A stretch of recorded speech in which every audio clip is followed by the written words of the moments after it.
মানসিক অবসাদ আর একঘেয়ে কর্মজীবন থেকে মুক্তি খুঁজতে আমরা অনেকেই বেরিয়ে পড়ি ভ্রমণে। কেউ পরিবার নিয়ে, কেউ প্রিয় মানুষটির হাত ধরে।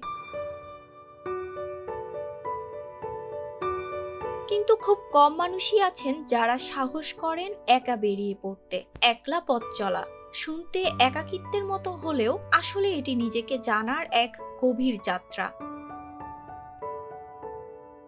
অচেনা পথে অপরিচিত মানুষের মাঝে আপনি খুঁজে পাবেন নিজের ভেতরের আগ্রহ, চিন্তা আর সামর্থ্যকে। একা ভ্রমণ মানে স্বাধীনতা, যেখানে পরিকল্পনা নিজের মতো, সিদ্ধান্ত নিজের।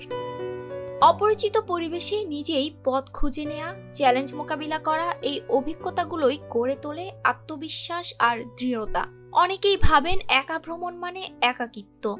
আসলে তা নয়, এটি এক নতুন সামাজিকতার গল্প। স্থানীয় মানুষ, অচেনা মুখের হাসি, এই যোগাযোগেই তৈরি হয় এক উষ্ণ সংযোগ, এক নতুন সংস্কৃতি, এক নতুন অভিজ্ঞতার সেতু বন্ধন। ভয় জয়েরও এক দুর্দান্ত উপায় এই একক ভ্রমণ।